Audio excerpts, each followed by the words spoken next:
Mbote batata ba mama bandeko boye malamu na émission na biso ensemble parlons-en.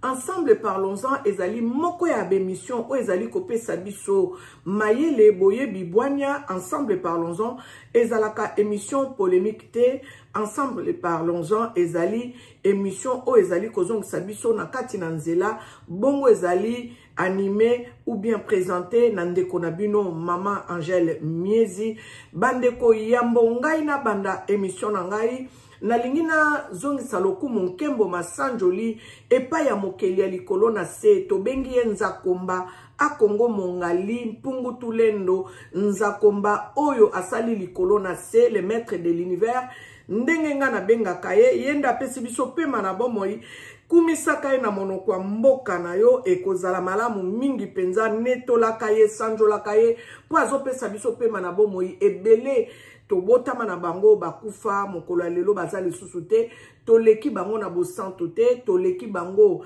na mayele te na kitoko te meza ngolu nde eza kosala ete toyeba kovivre kino mokolo ya lelo bandeko napesi bino mbote bino bato bolandaka ngai nalingi naloba vraiment un grand merci na ba soutien na bino absence na biso ezali ko signifier tozaki na vacances pe toza kokoba en tout cas fallait prendre des vacances boyebi ba vacances annuelles ezaka très important faut faire une pause dans beaucoup de choses alors lelo tozongeli bino na sujet o eza kolelisanga na moni yango na TikTok mais naza kopesa nanu mbote na pesa mbote na bandeko bakolanda biso mikolo nyonso o baza penda fidèle ya bémission na biso basoutenaka biso en tout cas je vous dis un grand merci na bato basoutenaka biso en tout cas bazangaka te bato lokola ba Marima Fuila la femme de Somida bato lokola ba Marine Kenge ma grande sœur propre na Katia Meller Batu lokola ba Kukuntoya, Kukuntoya, la femme de Papa Nzuzi. Merci na Fredin Toya, Noko ya Bana. Merci na André Gonda, Noko ya Bana. Merci na Germaine Bifundu. Ça m'a fait un grand plaisir. Na monaki commentaire na yo, ma grande sœur, soit bénie. Merci à Augustine Massamba bangwana bazanga kate mama mwilu ya yo yango wana mbote na yo merci na Madeleine de Jésus Eben Elioson merci à toi nakoyeba kotanga ba commentaire ba Gigal ba Jimmy Kimeso batwana penza bazali fidèle na kati ya émission oyo ensemble parlons-en nakotanga ba commentaire ponga na tanga ba commentaire pona ba ko remercier bato en tout cas bato balbananga Maman Angèle to les remercier bato ezaka malamu mingi eza signe ya reconnaissance toko meka kotanga nanu bato oyo bayebaki ko commenter l'émission passée to tanga bango to remercier bango soki na répéter bo kamwate donc baza bato ba commentaka baza kana biso tango nyonso Germaine Kisema un grand merci à toi merci à Grâce à l'âtre merci à toi merci à Judith merci à toi DL Azanga Kate en tout cas merci Damita Joe Noko abana muntandu mundeli soit béni merci à toi merci à Kukunto ya je t'ai vu à Berthe officiel merci à toi Jimmy Kimeso nasi na mona kio déjà Bifundo Massamba Germaine merci à toi Annie Salou merci à toi mon ami d'enfance je te bénis Gigal Kuto Zanga Kate Yepenza fidèle à émission Nabiso donc j'ai fait le tour merci à vous qui me suivez vous qui êtes anonyme vous me suivez vous commentez en tout cas je vous dis un grand merci vous likez nos émissions je vous dis un grand merci ba anonyme nanga na lobi na bino un grand merci en tout cas nzambe ayeba kopambola bino azongisela bino au centuple bo partager émission oyo eza vraiment éducatif tozolobela likambo moko na uti komona ngo na TikTok bandeko eza ya mawa fona lobelango en tout cas retour des vacances nanga fona lobela émission po na mona kiango na zolanda ngo na mosika na leli na lobi ndenge nini ndenge nini baboti bakoki kovanda boye na bana bandeko tozo sambela me Bible kaka mutelobi na biso tozwa soin ya bana na biso tozwa soin pe ya mabota na biso po église a liboso ezali nini église a liboso ezali mabota na biso bandako na biso nde église ya liboso tango tozo négliger ndako o ezali église na biso ezo sala pasi mingi mwana mwasi oyo alelisi ngai liboso tango na banda koyoka ye tango na zoyoka ye nga na lobi mwana likambo nini lisusu foko respecter baboti moboti aza nzamba se bandeko boyebi ke ndenge tozo tambusa mokili ndenge biso tolakisi bana na biso nzambe biso ba mususu tokanga ba para bandoki biso ba mususu tolobake mabota na biso eza mabe biso batu mususu tolobake mama nanga papa nanga nde koza malheur na ngai siko botala biso mutu toyambi nzambe oyo esengeli tokangola bana na biso biso moko pe bana na biso bakomi koya ko taxe biso de bandoki bana na biso pe bakomi koya ko taxe biso de oyo nyonso tokoki koyoka de oyo nyonso tokoki komona. Pourquoi? Parce que biso tomeni bango na lolenge wana on ne peut récolter que ce qu'on a semé.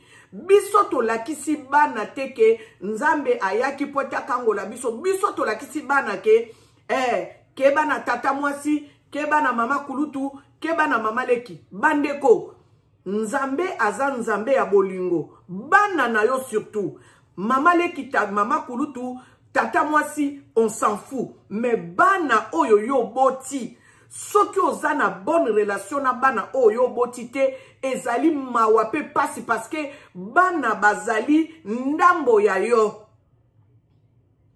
eza ndambu na yo oyo bimisi na mokili esengeli kozala na bango en bon terme même ceux qui baza bandoki même ceux qui baza soki ndenge ni po tozwa exemple physique soko boti mwana aza na handicap mwana wana lokolo na ye tambolaka bien te est-ce que okobwaka ye te de la même manière soki bana na biso baza na ba problème spirituel tokobwaka bango te baza charge na biso baza bana na biso esengeli tosunga bana wana tobimisa bango na pasi wana oyo ezali ba maladie spirituelle o to benga biso no to koma lelo kindoki problème ezate kindoki ezali maladie spirituelle ça se soigne ça se gère comment na kolakisa mwana nzela nzambe kobanga nzambe kosatache na nzambe kindoki sila kanguya soki nzambe azwi esika na kati ya bomo ya mwana na yo okoki kobwaka mwana na yo te parce que aza ndoki po yonde muto boti ye même soko kolobake mwana wana kindoki wana azwi yango epa batu mususu yo yebite mais avant batu wana bapesa mwana wana kindoki batrouvaki point de contact oyo esalaki ke bazwa accès bapesa mwana na kindoki makambo nga nazolobela bino bateyanga yango na yebi yango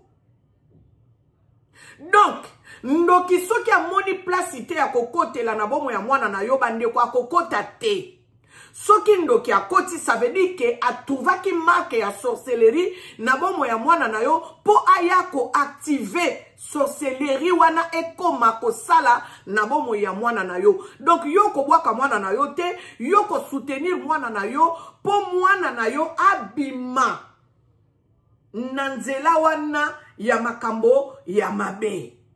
Mais témoignage onga na yoki ndenge mwana za kolela na ba réseaux sociaux liboso na ngai na sala neti na condamner mwana oyo na juger ye mais tango na landeli ye na bokebi elema moko ekweli nga na maboko nde place nga na ye ko comprendre mwana oyo et même na komaki na commentaire na lobi je compatis à ta souffrance parce que mwana oyo komona ndenga azoloba na mitiopo na ye azoloba na âme na ye azoloba na motema na ye c'est qu'elle ressent c'est qu'elle a toujours ressenti jusqu'aujourd'hui bandeko tosala très attention Mwana na yo soko botiye azana loboko ya kokata na okobwaka yete. Oko supporter ye, au contraire, oko banda koloba na ye, ko motiver ye ke aye ba ko surmonter handicap na ye. Oko zala toujours pene na ye pona ko consoler ye. Oko zala toujours pene na ye pona ko soutenir ye.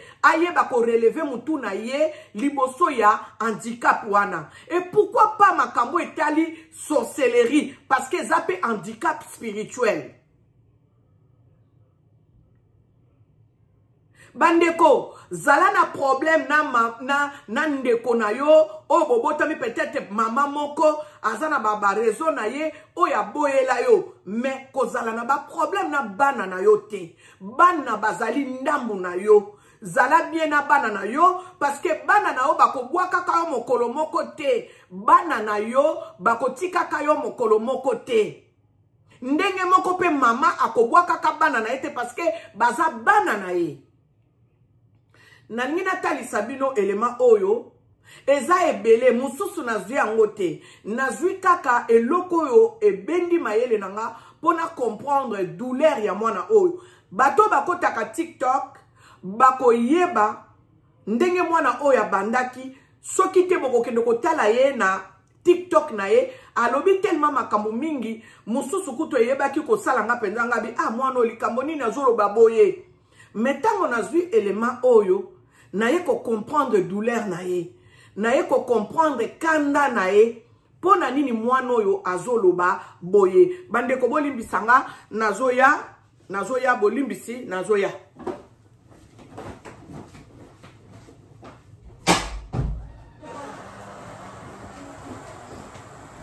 Mwana soka azoloba bandeko azoloba pamba te.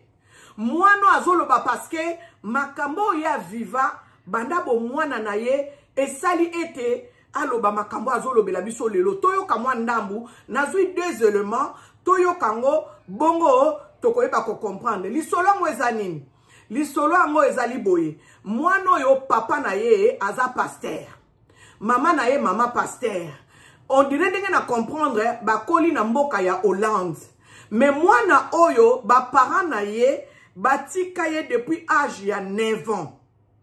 Ba parents na ye batika ye depuis âge à 9 ans, ba parents na ye bazonga na mboka ya Kinshasa na Congo RDC. Bandeko, nalingi ko juge te, nalingi te na lobake pasteur mabe, mama mabe, mais boyo kaka même ndenge mwano azoloba toyeba racine ya douleur na ye. Ba parents biso to akoboko la bana, ozala oza mosala nzambe.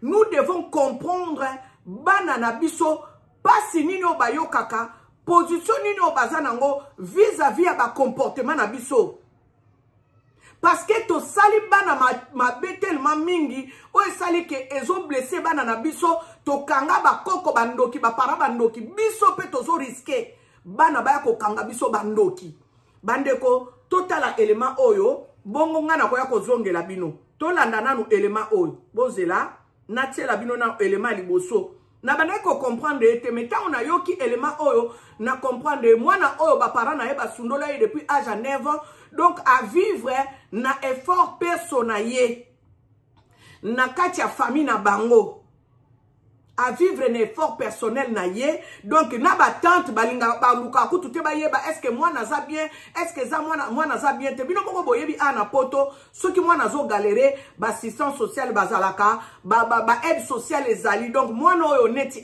to bakaka à survivre en fait à survivre to landa ndenge moi no azoloba banda zala mwana muke ndenge azolobela makambo ezebele alobi mingi na kati ya TikTok na ye bozela natangela bino TikTok na ye bokokende ko luka ye na compte na ye bolanda penza makambo bande bandaki na ndenga komi lelo bozela na natiela bino élément oyo nga na zui o nga na pousser o epoussenga na ko sala ngo émission na zaki na vacances na bi na zonga noki tango na kokoma émission liboso na kosala na kolobela mwana o pona koloba neke biso toza ko compatir na souffrance na ye na pasi na ye en tout cas nzambe akende ko penser ba blessure ya mwana o parce que ba blessure ya mwana o eza tellement profonde eza kaka nzambe nde mutu akoki ko penser ba blessure na ye na biso pe mutu tozo landa ye tozo yoka ye tokende ko enfoncer ye te to encourager ye à surmonter situation oyo bandeko c'est pas facile tokende to landa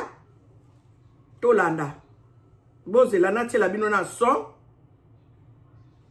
bolanda ye na bokebi. En fait, le problème, c'est ma mère. Yo, vous allez se comporter d'éti, vous allez la matrice.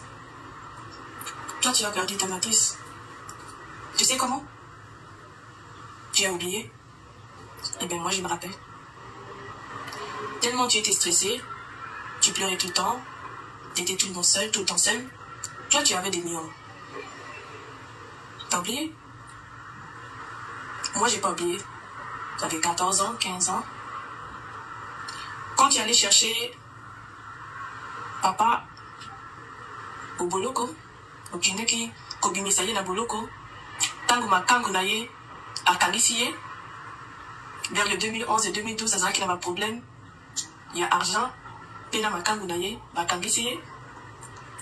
Yo kindaki, Kinshasa, Kobimisaye, tango zongaki, ozalaki na eu na malaria, mais yo ozana pas problème de sang. Oza un peu anémique. C'était grave, hein? Après, des années plus tard, toi, tu avais toujours des problèmes avec les myomes. Les myomes, ça se développe par le stress et surtout aussi quand tu as vécu le abus narcissique, surtout chez les femmes noires. Et je me rappelle, ce bandit, il est venu en Europe, il t'a vu, il t'a regardé, il t'a insulté, il t'a dit, va chez le docteur. Ton teint n'est pas bien. Tu es allé chez le docteur on dit, madame, vous n'avez plus de sang dans votre corps. On se demande comment vous marchez. Et en plus, vous avez des myomes. Ça vous bouffe le sang. On doit vous enlever les myomes. J'étais là à l'hôpital. J'étais à l'hôpital. Bandeko. Na tie pose po fona expliquer bino pongam na zolanda mwana oyo na zolanda ye penza na bokebi pona comprendre passe na ye mwana oyo alobi na ba video na ye alobi amona nanu mukolo moko te papa na bango na mama na bango na chambre elongo ndenga banda zala mwana muke sikoyo papa na bango azaki pigeon voyageur. Donc, vu makamuna salaka, ya makamba bonzambe, akende kotambola kote ya parsi pala, azalaki kotika tika bango moko, na mama na bango. Sikoyo papa na bango, azalaki tamolai na Afrique. Tango azongi na ndaku na bango, aye kokuta mwasi na ye azalaki pal. Abandi kofinga mwasi na ye. Abandi kolobani tala nengo komi boye komi pal boye kende komona médecin donc makambo yo mwana aza ko expliquer bozo tala ye azolo bango avec beaucoup de douleur dans son âme azolo bela ndenge do papa na bango atika bango asundola bango mikolo wana tango azongela ki bango na ndaku boyoka ndenge papa a se comportaki vis-à-vis ya mwana mwasi oyo na bana na ye donc maman pasteur donc papa oyo to lo bazala ki ba papa bazala ka ke mwasa lo ba ke lokote bana ba lo ba ke lokote oyo ya lobi yango ko salema bolanda mwana mwasi oyo na bokebi ndenga za ko loba avec regret vis-à-vis ya comportement pe ya mama na bango parce que azo loba azo condamner mama na bango na vidéo o pona ko loba eteke a exposa bango a sacrifier bango likolo ya mobali na ye bolanda bien ndenge mwana oyo azo loba bandeko toza ba mama ya bana tozala pe bana bino moko botala ndenge nini mwana oyo aza ko souffrir tolanda ye na bokebi tolanda quand on t'a enlevé la matrice. Toi, tu te comportes comme si tu peux encore avoir des enfants ou bien les remplacer. Tu oublies l'homme qui est à côté de toi, il t'a fait perdre ta matrice.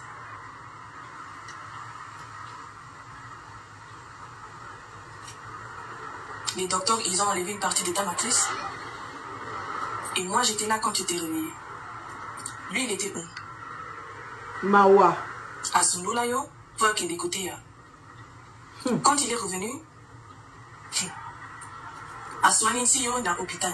Yoka. Mawa. À soigner ici, on est dans l'hôpital alors que tu étais malade. À Kelibanda, pour se calmer, il dit à sa fille de 16 ans, oui, ta mère me fait chier. Si je voulais, j'aurais pu refaire ma famille. Moi, je n'ai pas oublié ça. Je n'ai pas aussi oublié, quand tu étais sorti de l'hôpital, on t'avait mis un sac. Parce que tu ne pouvais pas utiliser la toilette, on t'avait mis un sac. Des sachets. Ton monsieur là, il était assis sur le canapé. Et puis il s'est plaint qu'il n'y a pas à manger à la maison. Hey. Et quelqu'un doit aller faire les courses. Nous, on a pris des coupons, même pas de l'argent. Une feuille qu'on nous a donnée par l'État. Toi avec ton sachet. Et moi, on a marché à pied. Bandeko, natie pause. Hey. Bandeko to bongwana. Soki to bongwani te. Bana na biso ka oto boti. Bango ne mutu bako ya ko livrer biso en spectacle. Mwana mwasi alobi nini? Mwana nanga oyo. Alobi nini? Nalobi ne mwana mwasi ote mwana nanga. Parce que nazo mona eneti mwana nanga. Mwana oyo yanga oyo alobi nini? Alobi boye.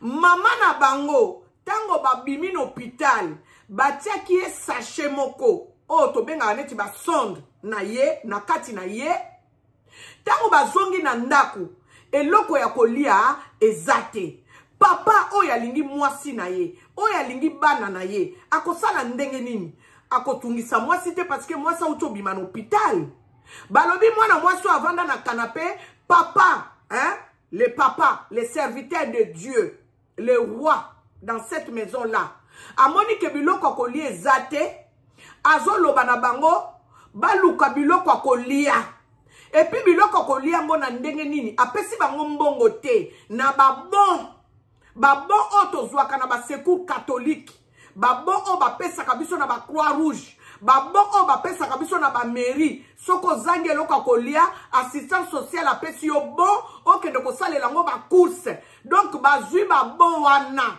papier wana po bakende kosala ba course mwana mwasi oyo mwana nanga oyo na mama na ye mama pasteur na sachet na ye médical na nzoto babimi nzela po bakende kosala ba course balukela papa oyo pasteur oyo biloko akolia ata bino moko bandeko ndenge nini tokoki ko blesser bana na biso tina point wana ndenge nini tokoki ko pesa posa ya mariage na bana na biso na mwana oyo azo vivre makamba boye eza bomba retardement parce que bana boye akomona mobali akoya ko bala ye azomona image ya papa na ye ndenge papa na ye abandaki ko sala mama na ye wana sikoyo akozala sur la défensive toujours vis-à-vis ya mobali na ye po azobanga mobali na ye asala ye pe ndenge papa na bango abandaki ko sala mama na bango toke bandenge tozobokola bana parce que soki tosala attention te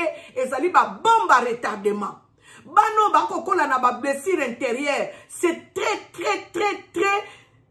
difficile pona ko redresser bango soki nzamba zwe sikate c'est très dangereux pona bango pona ba mariage na bango pona ba destinée na bango bandeko tango na landi élément oyo esalinga tellement pasi Nalobia, je comprends pourquoi cet enfant est en train de se déchaîner sur les réseaux sociaux. Parce que Alinga bimisa makambo nyoso, souffrance ene nyoso, oyaza nango. Soki bankadra qui est, peut-être moi noyo, akoka koya ko bimisa la biso makambo nyoso na réseaux sociaux, tellement étonné, jusqu'à point que Alobi a komaki neti liboma. Parce que a viva tellement makambo, zo vivre tellement makambo, ou ezo salake, ezo eleke la kaye. Donc, cet enfant a besoin d'un soutien spirituel. elle a besoin de nous.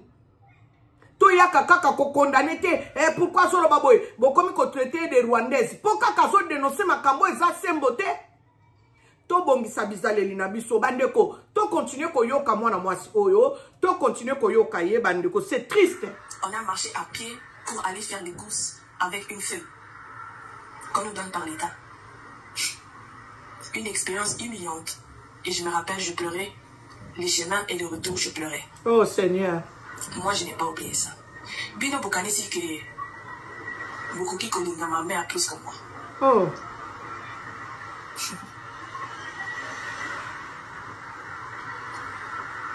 Vous ne comprenez pas ma colère. Les gars étaient narcissiques. Tu as souffert. Tu t'es négligé. Mais tu oublies, en te négligeant, tu as aussi négligé la petite fille qui est en toi. Et en négligeant la petite fille qui est en toi, tu vas aussi négliger et abandonner. Oh Seigneur. Parce que quand on néglige l'enfant intérieur, on néglige aussi ses enfants. Yoka. En fait, j'ai fait le travail que tu n'as jamais fait. Yesu. Tu nous as sondolé pour ces mecs-là. Tu l'as suivi. Mais moi, je n'ai pas oublié. Aujourd'hui, moi, je suis la mauvaise pour dénoncer vos bêtises. Je suis la mauvaise parce que j'ai une mémoire. Ça, c'est les courriers que tu m'as apportés quand tu es venu ici en Europe pour m'utiliser comme pied d'escale. Parce que toi, tu as l'habitude de dormir chez les Bandini. Mais pour ne pas paraître trop suspect, tu t'es forcé à aller chez tes enfants. Ton fils aîné et moi, Nansuka, ils ont refusé de te recevoir. Là, monté dans ma lame, quand je pardonne beaucoup, j'ai été reçu. Dans ma maison que j'ai eue, après avoir perdu tout, vous ne m'avez pas aidé à avoir cette maison. Je t'ai dit ce qui s'est passé avec moi. Tu es venu, tu m'as utilisé comme pied d'escale pour continuer, parce que tu allais venir en Europe seulement pour un mariage. C'est toi qui m'as amené ces courriers-là. Voilà les Congolais, vous qui dites que les mamies Ouattara, les courriers c'est mal, maman prophétesse, c'est elle qui m'a donné ces courriers ici. Voilà des liputas que tu m'as laissé ici. J'ai gardé ça, parfois j'ai laissé ça sur mon lit pour me rappeler.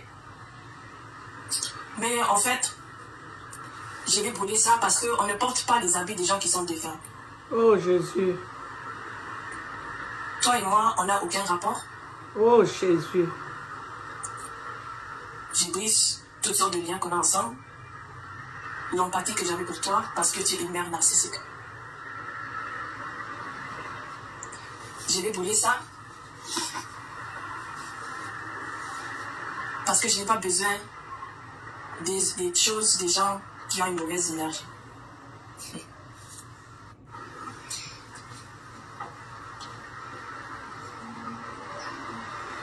En fait, le problème... Bandeko. Bandeko. Oyebi élément autant on a tali yango. Na leli. Na leli. Mwana na yo. Oyo boti. Mwana na yo. Parce que si je comprends bien, azape fille aînée ya mama wana. Garçon aza liboso na ye, aza na leki sima na ye, donc baza on dirait toi. Ndenge na o comprendre histoire na bango. Comment yo mama okoki ko tika bana na yo boye, ata bana ngo baza ndenge nini, ata bana ngo baza mabeden, boyo ki ndenga lobi. Donc mama wana azongaki une fois en Europe et a contacté qui est, et moi na lelo e ko comprendre que ceux qui même a contacté qui est ezaka kapo azwa esika ya kolala. C'était pas par amour que maman ya mwana. Ti o memela mwana biloko mwana lobaka tumba yango parce que eza na ba onde négative. Botala niveau. Mais tozo sambela. Bandeko, eloko oyo na lingi na souhaité lango mutute. Oyo zalake mwana na yo atelemi na ba réseaux sociaux akomi ko dénoncer mabe na bino.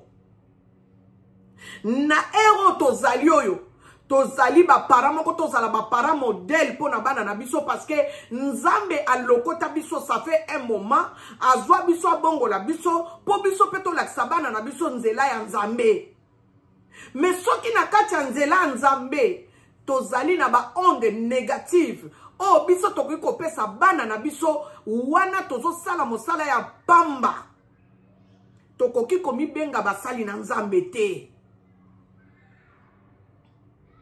Ndenge nini mwana akoki kotelema aloba le Dieu de ma mère, le Dieu de mon père, akozwa courage wana te parce que ba transmettre ye ba onde ezali négative, ba impacter vie ya mwana na bango te. Il faut ndenge to salela nzambe toyeba ko impacter vie ya bana na biso lelo lo biso ki toza susu te bana na biso bakoki koloba le Dieu de ma mère, le Dieu de mon père. Est-ce que lelo lobi soko za susute bana na yo bakoki kobelela nzambe ya mama nanga? Parce que to koma kobelela banzambe ya batu. Est-ce que bana na yo bakoki kobelela nzambe ya mama nangai? Soki biso tozola na nzambe wana na solo te. Parce que ezaka te ote ya na église. Ezaka kate ozala pasteur, ezaka kate ozala moyembi na nkolo, ezaka kate ozala évangéliste, ozala diacre, bizaleli na biso na kati ya ndako na biso na bana na biso. Est-ce que toza ko impacter bana na biso na ba onde ezali positive ou pas? Ou bien toza na kati ya bandako na biso tozo salela nzambe mais toza na ba makambo ezo refléter monde, même kutu peut-être que monde kutu bien. Bandeko, nazolo ba makambo yo ezo salanga pasi na motema na ngai. Makambo yo ezaka katepe kaka ona babocho baboti bana na bango, même biso ba parents ya pembeni. Est-ce que toza na bizalelo ezo refléter que toza bana na nzambe? Ou bien bana na biso pe bakoki kobenga biso batata mwasi? Ou bien ba mama lek, ou bien ba mama kulutu. Bible lobi baloba mabe pona yo bakuta yo nango te. Mais soki batu bakoloba mabe pona yo bakokuto na yango oza susu exemplaire te, oza pe modèle te. Ndenge tozo salela nzambe boye bandeko, esengeli même pas à 100% tout impacter vie ya bana na biso. Mais au moins à 70%, 80%, faut tout impacter via bana na biso. Balo bate, maman nanga zaki bizale malam. Bien aimé, ngana elobela bino maman na biso, ngana ebisaka bino maman na biso. Ma mère aimait tellement les gens. Maman nanga banda kosunga même bato libanda. Maman nanga mukolo mon côté a manifesté la biso un envers bana batu. Maman nanga banda kolinga bana nyoso, même ba belle fille na ye bandeko biso tozali kutu na droite o banda koloba ke c'est mec qui est tel asali boye. Maman na biso banda koloba toujours non. Bana baswana bazape bana nanga. Ndenge bino boko traiter bango, ndenge pe bino bako traiter bino na mabala bisika boko kende. Ça c'est ma mère. Elle n'était pas prophétesse, elle n'était pas pasteur, mais vu l'éducation qu'elle avait, elle pouvait nous transmettre les bonnes ondes pour respecter les gens. Maman nanga zalaki mamoyo abandaki kotia bala terre. Ça veut dire que même bana famille nanga ba yebi soki na lobi lokuta bako contredire nga na ba commentaire parce que nga bandeko nanga balanda nga. Bandeko nanga o to botami na bango bana mama kulutu bana noko balanda nga. Maman na biso azalaki pont na kati ya famille na bango. Donc maman na biso azali moto opelisa moto te. Maman na biso azalaki moto oyo bayeli elikambo atie ndembo na se. Même na biso ndenge akolisa biso a transmettre biso ba valeur wana. Maman na biso azalaki moto te ko abanda ko kabola bana, abanda ko non, maman na biso azali bongo te. Et moi je tiens beaucoup de ma mère. Nalobi gloire à Dieu parce que beaucoup to traitaka ba parents na biso et asalanga bo bazaki pe na mabe na bango bazaki pe na ba ignorance na bango mais moi j'ai beaucoup pris de ma mère. Éducation maman nanga pesanga éducation moko ezali ke na kati ya bonzambe soki totali ba critère nzamba loba na biso tozala maman na biso asala 70% ya mosala nzambe kati ya ndako na ye aloba nanga mutakoyokela moninga zuwa azate ezate soko réussir te obando yokela moninga zuwa soko koko zwa bakisi na yo tani talaka yo moko kotala ndeko na yo te ça c'est ma mère. Maman nanga bada koloba linga moninga na ndenge soko milinga sepela na bozwa moninga po soki ozo sepela na bozwa moninga nzambe akofongolela yo po amoni yo sepeli na bozwa moninga. Ça c'est ma mère. Elle n'était pas pasteur, elle n'était pas prophétesse, elle était simple fonctionnaire de l'État oya bandaki ko former batu na foyer social. Ma mère c'était une ménagère oya bandaki ko laksa bana ndenge na lobby na TikTok nanga makamba ko lamba ndenge nini bana balambaka ndenge nini mwasa kuipaka ndako abongisaka ndaku ndenge nini okoki ko fabriquer miliki na base à soja ndenge nini okoki ko fabriquer savon. Ma maman était cette femme là, elle travaillait dans le social.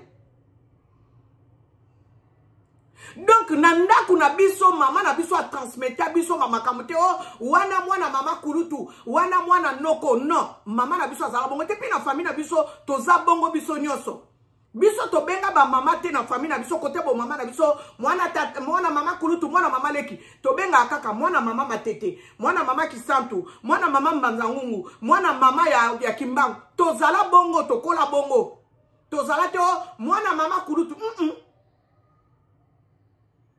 Donc, Babiloko Moussousou ndenge tozo sale la bandeko, to sala très attention. Nous sommes en train d'impacter la vie de nos enfants. Bizaleli na biso ya mabe, ba égoïsme na biso, ndezo sala même to koti yango tie pa bana na biso, kolanda mwana mwasi oyo, la femme, la maman, aza égoïste. Ndenge nino koko sundo la bano ya yo. Polanda mobali, to boite a mobali na yo. Moko sundo la bana te lelo bana bakomi na ba blessure intérieure. Otika bango yeba ndenge ba vivaka te surtout na ba vie ya poto yo bana basi. Moto kwa ko salelo mwana mabe okoyeba yete bandeko. Lelo mwana azolela bato musu bazwa ko finga ina ba commentaire na tanga ka pe ba commentaire. Bo finga mwana na ba commentaire te boyeba ko compatir na pasi na ye. Amoni ndenge mama atika bango. Likolo ya papa moko boye azala na bango te mokolo moko te pendenga solo bana ba vidéo na ye papa ngope a manifesta amour te vis-à-vis ya maman na bango. Donc ça veut dire que la maman est en train de forcer la relation entre elle et le mari en abandonnant ses enfants. Bana bazali héritage na yo mama. Mobali akoki ko ndoko bala mwasi mususu. Okufi pe abosani yo mais bana na yo bako bosana kayo jamais soki yo tiki ba trace malamu na bana na yo ba souvenir a malamu na bana na yo nga mama na nga sia kenda mais j'ai de bons souvenirs de ma mère. Je parle de ma mère. Je n'ai pas dit que ma mère elle était sainte à 100%, non, mais j'ai réussi des choses qui me font évoluer dans la société par rapport à l'éducation que ma mère m'avait donnée. Maman nanga apesanga même les nerfs d'acier. Parce que maman nanga zakite muto yo. Osali likabazu yango akangi yango. Abandi ko gerango. Abandi ko cultivango. Pwe koma makamba minene. Non. Maman nanga zayi bala terre. Donc ça veut dire que maman nanga zayi. Eloko moko te bade ko effrayer maman nanga. Et ça, moi, ça m'a rendu service. C'est ma façon aussi de vivre dans la société. Natala exemple à maman nanga. Maman, ce qui okoki ko transmettre te ba bonne valeur na bana na yo. E ko landa bana na yo ti e comme ti bango ti na bandaka mabala. Ti bana wana pe ba ko transmettre ngo pe entre bango parce que ça bizaleli na bango. Eh nzambe nanga.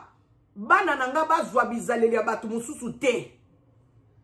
Balobi même abotaka même ntaba botaka ntaba. Échange moko pete koki ko sale ma vis-à-vis ya bana nanga o bazwa ba adopter bizaleli ya batu mususu. malgré que o batu bako ko zala ke aseme na bomo ya mwana na yo omoni mwana na waza na bizaleli mususu neti ya yote bandeko photo bonde la kapepo na bana na biso parce qu'il y a aussi parfois des échanges nalingi kokota na terrain wana te mais je sais de quoi je parle.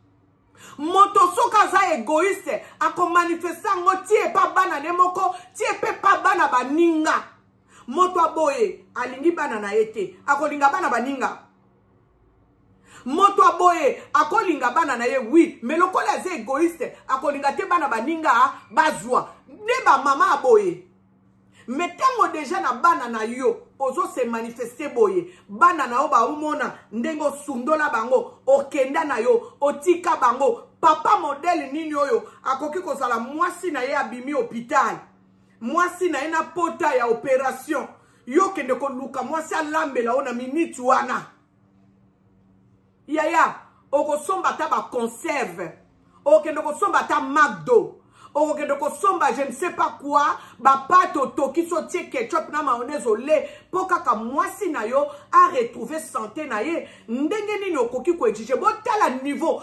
j'imagine en fait nazo imaginer comportement ya mwana mobali wana jusqu'à faire trembler une personne azana ba sachet na nzoto azana ba sachet na nzoto abimi hôpital le même jour ozo ko exige moi swana lambela yo nazo imaginer le reste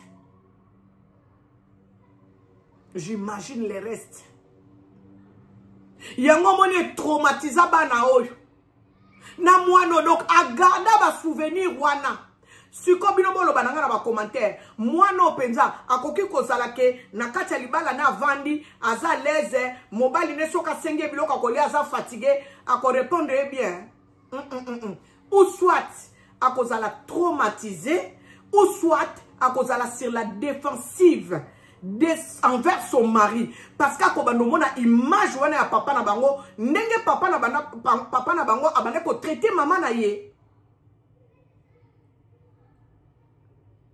Donc tout ça là très attention bandeko tango biso tozoya ko condamner batu oyo bazo dénoncer mabe na ba réseaux sociaux to yebaka racine ya likambo lelo ngai ba première vidéo na ye nalobaki oh mwana oyo ndenge nini oyo mais tango na ye ko tomber na élément oyo apesinga ka moko bandeko na leli ponga na kolinga te mobali onga na boti na ebana a traiter nga na modèle oyo bandeko soki po landeli mama na ye boko kende komona peut-être que mama na ye pe na bomwana na ye aviva makambo aboye donc yango moni na ndako ya mobali ye pe aza ko se soumettre po azomona ngo normal bandeko nzoka nde eza normal te parce que bano bakolia bazomona ndenge ba parents musu bavivaka na bana na bango bazomona ba parents musu nde bavivaka na kati ya bandako na bango bazomona o ezali ya anormal bazo dénoncer sikotala ndenge bakomisi mwana mutu mususu akoyoka ya komona neti azali boma te makambo eleki tellement na vie na ye etraumatiza ye esali ke siko abanda kosanza yango. To condamner te bandeko to zala na compassion ya mwana oyo to fortifier na ba commentaire to pesa ye force abima na ba blessure intérieure wana abima na makambo oyo basala ye bandabo mwana oyo ya mona nzambe akende ko effacer ba image wana po azonge la sérénité azala sur d'elle ayeba ko fonder pe foyer na ye bandeko parce que makamba boye bandeko ekoki ko kende ko toucher même bano ya ko bota makambo eleli singa bandeko nalingi konoka lokola mvula te na kolobela sujet oyo nakanisi na kolobela ngo na TikTok nanga toza na live na pesa bino rendez-vous ya TikTok toza na live na biso tokosala vendredi donc lobby à partir il y a 22h tokobanda live TikTok na biso tolobela sujet oyo to lobelango parce que moi na mwasi oyo azana besoin ya réconfort na biso azana besoin ya soutien na biso po nzambe abimisa ye bandeko bon mesurer ba dégâts oyo makambo ba para na ye basali na kati ya bomo ya mwana na bango moko ba para na ye bakoki koya kolobela biso ke bana totika bango tosundola bango pona sorcellerie mais ndenge nini bino bolingi bokende bikisa bato ya bana batu oyo ya bino moko bana bozo kobikisa bango te nazongeli po ana po bato mosusu bakoloba po nikasi bapara na bango basundola bango seke makambo mabe ezalaki oui makambo mabe ate ezali mais baza baresponsable ya bana oyo soki eza sorcellerie parce que eza eloko moko te kokokabola bana tokoloba ekozalaka wana soki eza sorcellerie bino bozokende osala ministère ya kokende kodelivraka bato ya kobikisaka bato bongo bana na bino moko soki bino bobandeli na Jérusalem te ndenge nini bokolingi bokende na Samarie jusqu'aux extrémités de la terre non boko banda nanu na ndaku na bino na bana na bino bongo bokokende kodelivre bana bato mosusu bandeko nalobaki biso bana na nzambe basali na nzambe soki to changer comportement te soki to landi nzambe na bosolo te tokomona ba dégâts nzambe ayokela biso mawa nazopesa bino lien ya TikTok na ye bokende kolanda ye bongo boyeba ko partager nanga makambo tokolobela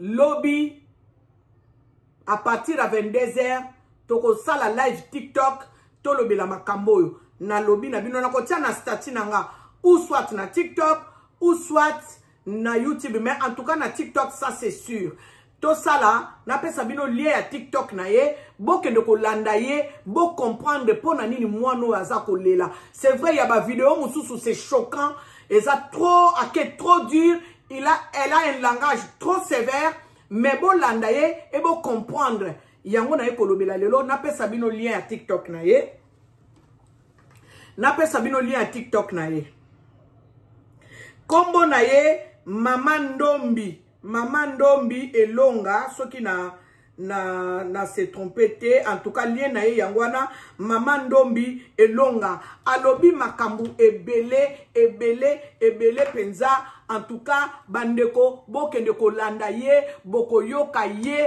ndenge nini azolobela bandeko nalingina loba eloko moko hiver ezoya produit forever eza très bien bon moninga bo o suki nanga meshi tenga na tiaka meshi na mutute na sina yebisa bino na tiaka meshi na mutute o suki nanga bo melaba ba vitamine C hiver ezoya pona ko contrecarrer grippe bon melaba collagène eza très bien pour na peau collagène eza très bien pour na suki collagène eza très bien pour na manzaka donc bo mona nga mama Angel Miezi na lobela rabino kaka makambo yo ezali malamu donc pile ya aloe vera oyo balingi nga nazalaka wana surtout na recommander vitamine C eza ba capsule oko bandozo msumbuma moko chaque tongo ozofi bango neti bonbon pendant l'hiver et que ça l'eau bien eza cherté et que banda ko éviter yo ba grippe ou attraper ba grippe bandeko nangina suki salelo na émission na biso en tout cas merci à vous qui commentez partagez lenga émission oyo aimez émission oyo partagez yango tokoyeba ko solo lango na TikTok lobby à partir de 22h na kokota na TikTok nanga tokoyeba ko partager bandeko to se soutenir ceux qui moto tirer sonnette d'alarme